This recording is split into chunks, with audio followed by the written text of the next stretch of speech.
because the signals do not traggle. What the hell is that?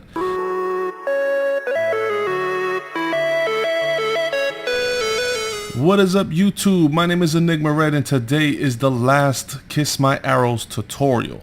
It's going to be the longest, and there will be a index on the side that basically shows you where you can skip ahead to if there's anything that you are interested in over something else, or just to skip around in general. There's a lot of test fours, set blocks. Overall, it will be action packed, and you will not be disappointed unless you have high expectations. So let's get right into it. I gotta start on the other end to really kind of explain all this. So over here you'll see that this is a redstone clock. This one here is a really slow clock. You'll notice that when you play the games and you kill the player, sometimes there's a little bit of a delay, up to 2 seconds, that you'll see then the block is removed. So you may think maybe that's a glitch.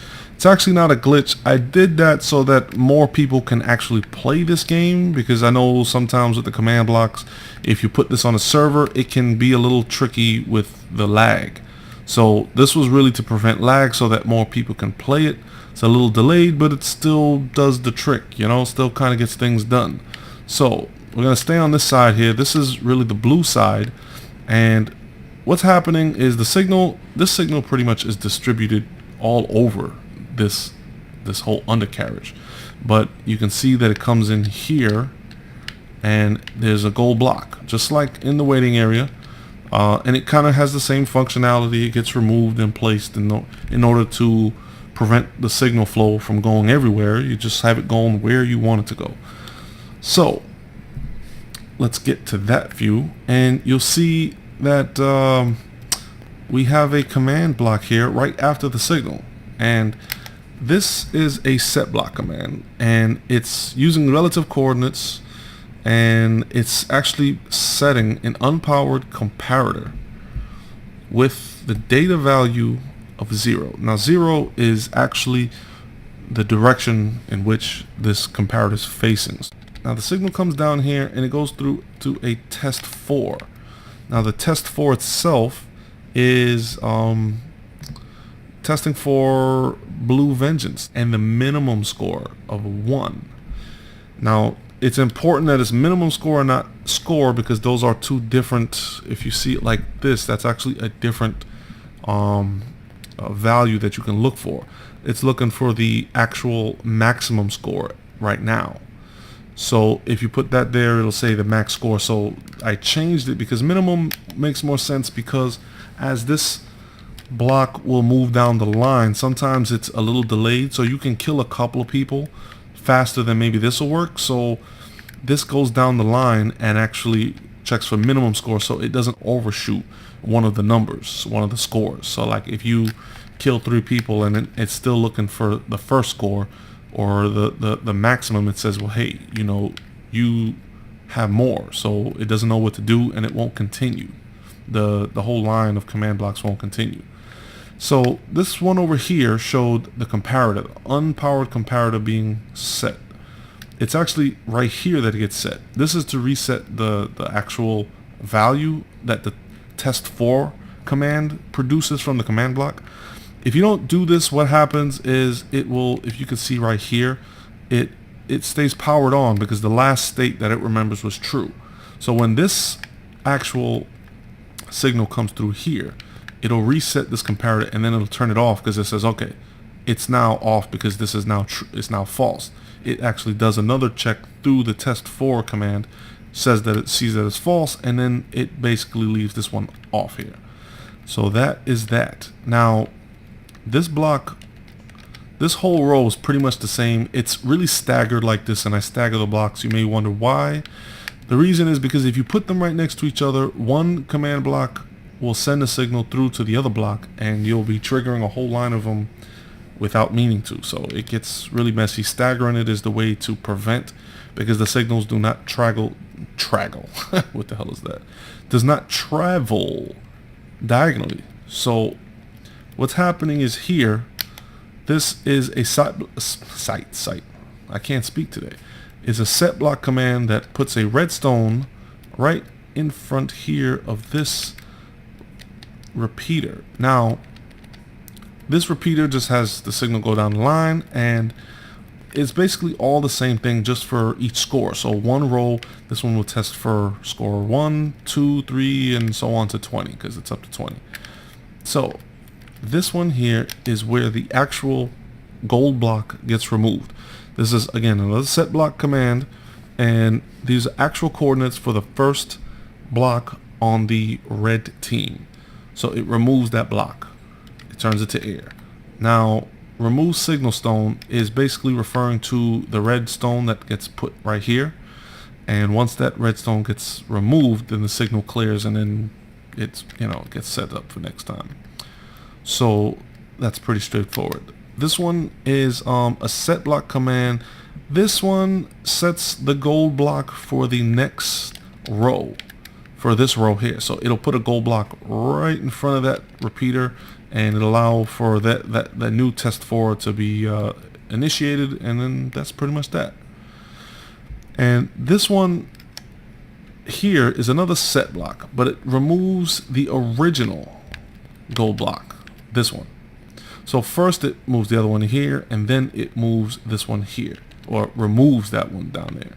So that this way there's only one gold block at a time. There's a slight delay, obviously, because of the repeater, but that didn't make much of a difference with this game, so I didn't bother tinkering with it too much. So as you go down, all of these are pretty much the same thing, with the exception of when you get to 10. Now when you get to 10, you'll see back here, this is where things start to get a little different than the other ones. This is a set block for main command block line. This one here just kind of places the block up here. Let me see, for here. Because of the way this is laid out, it makes it a little different, but it works out nonetheless.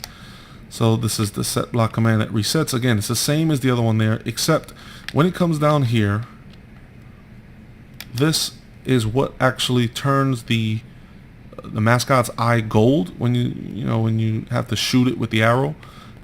So it comes down here. This, because at 10 is where you've removed the first progress bar, the gold bars there. And what happens is all these commands are now triggered.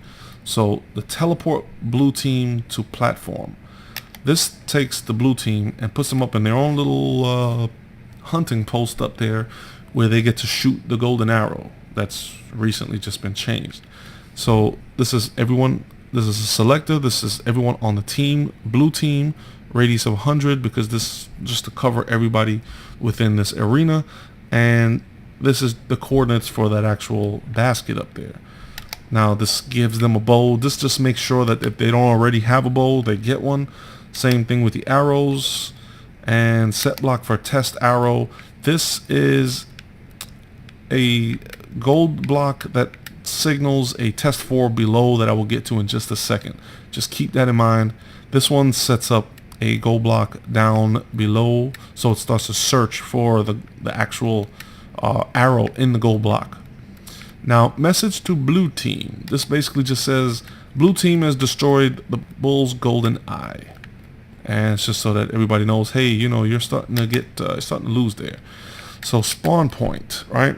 In case you die, or like a red team player will kill you in the basket, because I tried that. This way they die and get sent right back into the basket instead of down below. This prevents cheating and stuff like that. So that is once you get 10 gold blocks. Now there's got to be a command block that starts testing for the actual arrow. So that's where we get over here. And if you notice that there's a clock coming in here, there's a signal that keeps repeating. It's from the same original clock. It's just kind of spidered all over the place.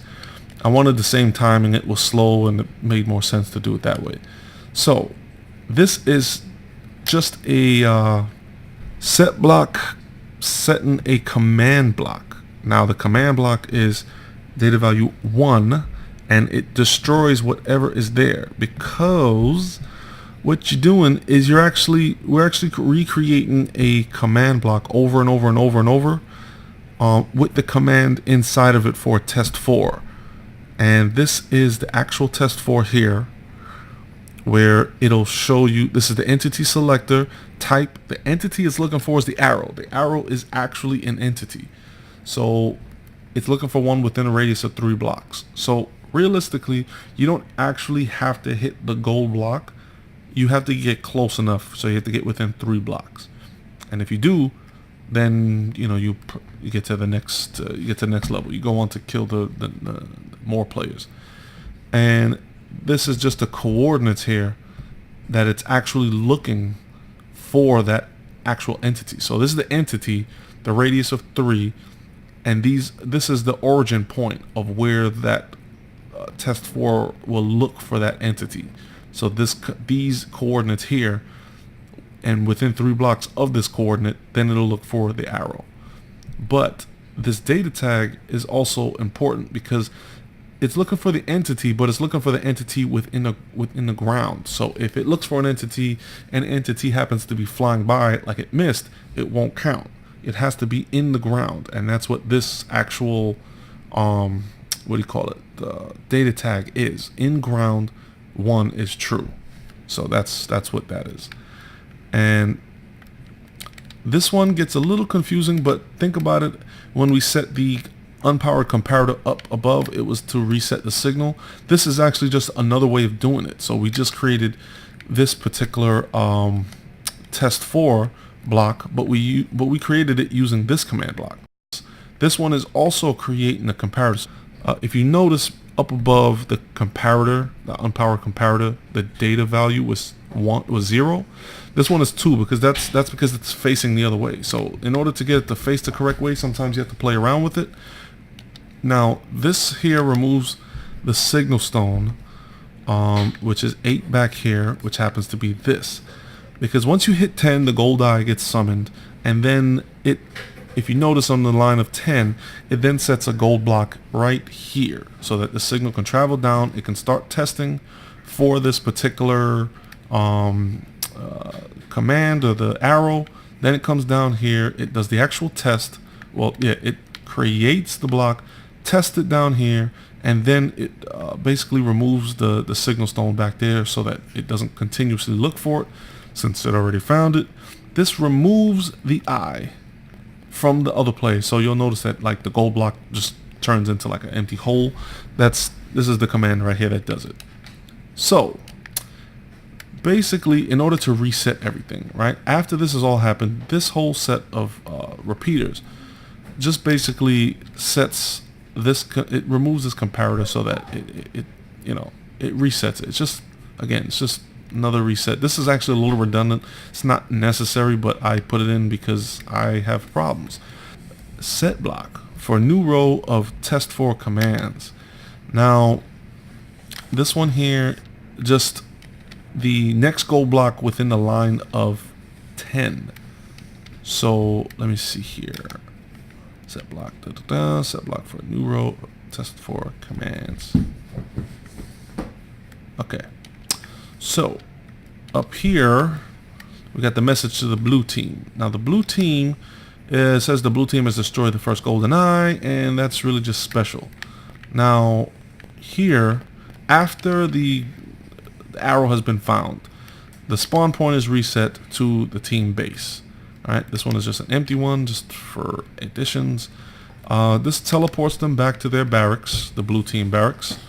Alright, this one basically gives them effect of 1, which happens to be speed. Now it lasts for 20 seconds and it's amplitude of 4, so it's not that fast, but it's fast enough to give you a little bit of an edge after you've taken out the golden eye.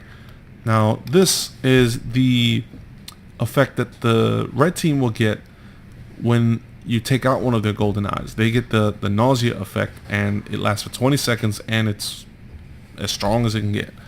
So that gives the team that takes out the eye an advantage. Now this resets the blue vengeance so that it makes sure that the score at this point, from this point on, is 10. If you're in a basket and you start killing the people instead of looking for the golden eye, you'll actually start to build up your blue vengeance, and it'll get higher so that when you come out of it, you can actually skip ahead and all the blocks will disappear. It gives you an unfair advantage, so this way it makes sure that when it starts looking for the gold block, the team kills again, it resets it to 10, so that from this point on you're always at 10, so you can't cheat. That's really all that is a scoreboard command. Okay, so this is the particle command, and this one is actually a huge explosion, so this goes off in the opponent's base. And what's happening here is this basically the coordinates, these first three numbers are the coordinates and of where you want the particle to be put.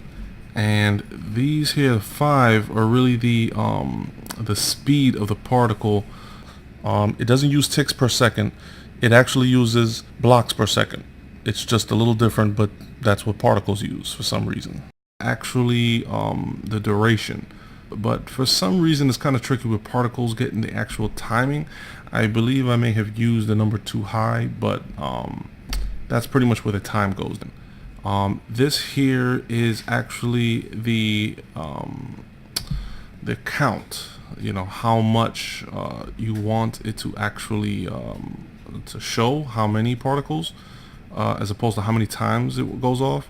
And there is another parameter that you can use, which is referred to as mode, and it could be force, but I haven't messed around with the particles too much. Maybe in another tutorial I'll get deeper into that one. And this is just another particle, but you could see it's just fireworks spark, so just 2 of them. Now as far as the blocks go, like when you take out the eye for the other team, you get particles, but you also get explosions too. So that's what these are. These are actually summoned primed TNT, so TNT that's already been sparked, you know, using a flint. And these are the coordinates, and the fuse is 5, so it's only 5 ticks away from actually exploding, which is really quick because it's like a quarter of a second. And these are just different, the same commands, just different coordinates. These are all around in 3 different parts of the base, the opponent's base. So what happens, it'll set off 6 explosions, and then it'll time it with a 4 delay, and then set off another 6 explosions. And then that's pretty much where when you get hit, you kind of hear all those explosions going on in the back. It's because of all this. And this is just another particle explosion going off, huge particles, just more particles, explosions. It's the big bang going on there.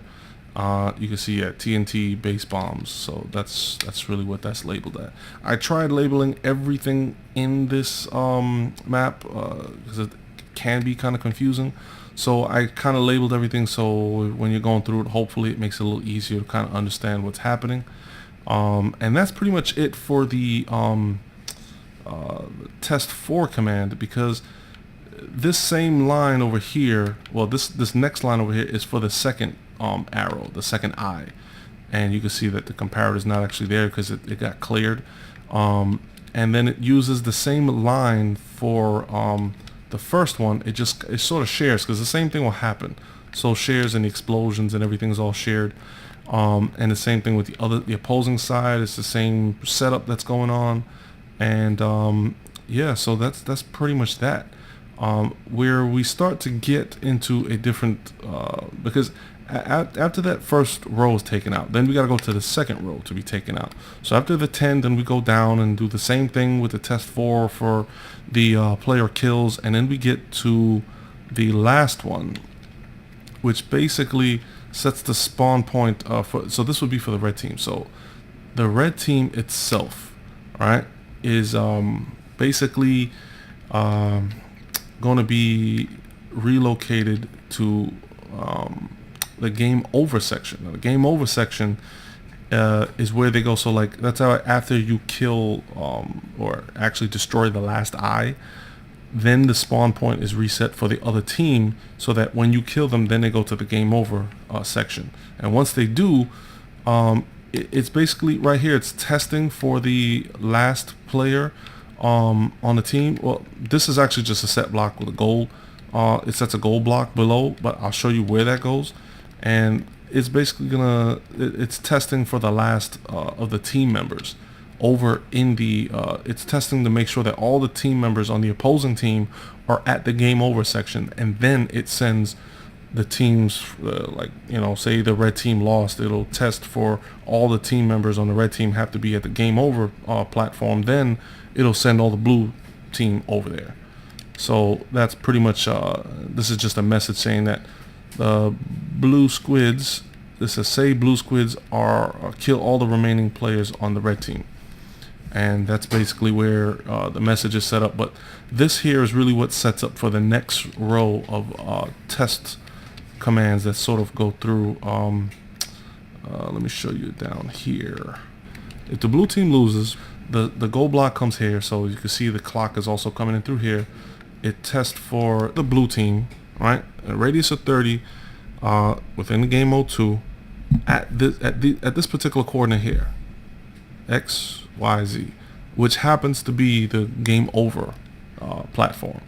And once it sees that, okay, all the blue members that were on the team are now at the Gameover section, it basically then sends the signal through the comparator, says true, it comes through here, and this one just basically clears this block here so that it doesn't continuously look for the testfor, because the testfor kind of creates some lag.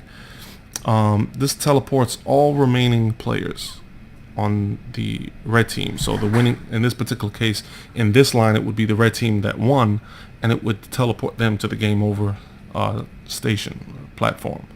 This is the message to says red team wins the match, and that's pretty much that. You can see we also have an extension here, home block. Let me see. It actually, this goes to another little section where it resets everything. I'll show that in just a second, but this set block actually sends a gold block to the Gameover platform.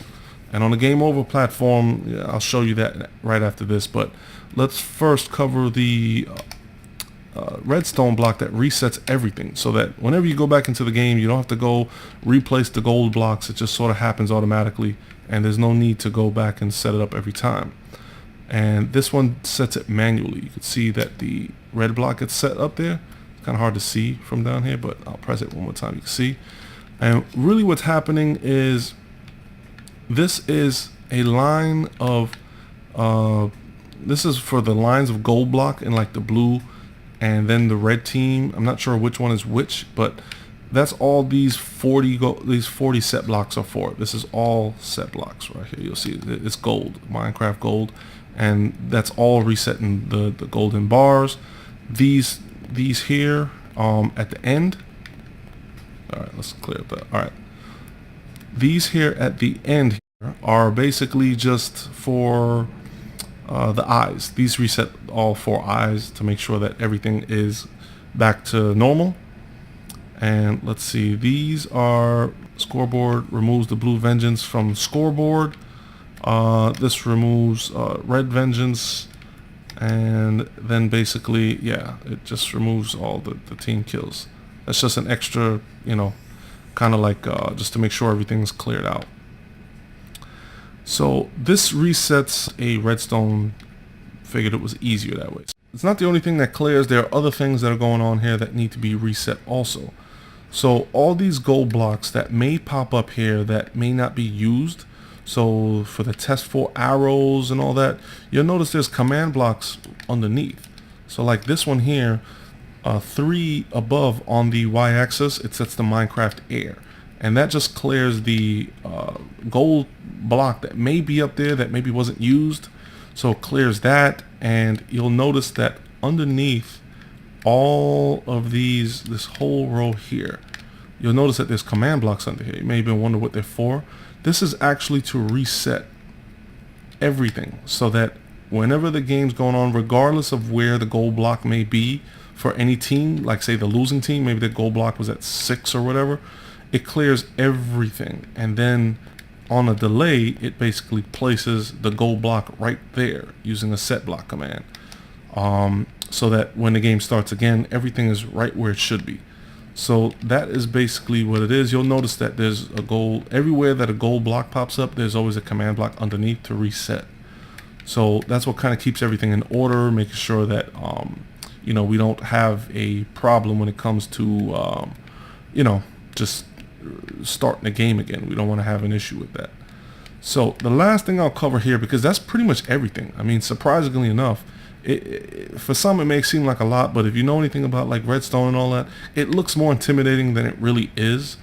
A lot of these are just repeating, doing very similar tasks. Like right here, this looks like a whole mess, but they're doing a lot of the same things, so it's not really that complicated.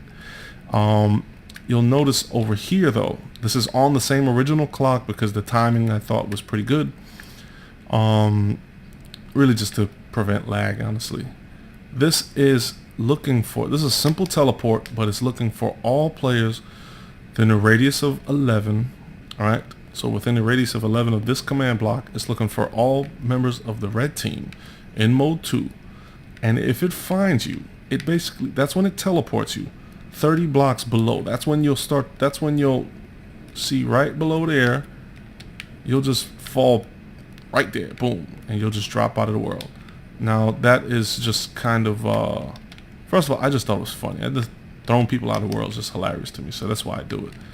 But yeah, the same thing on the red side, and that's really it. That's all there really is to it. But there's one more area that we haven't covered yet. That's the game over section.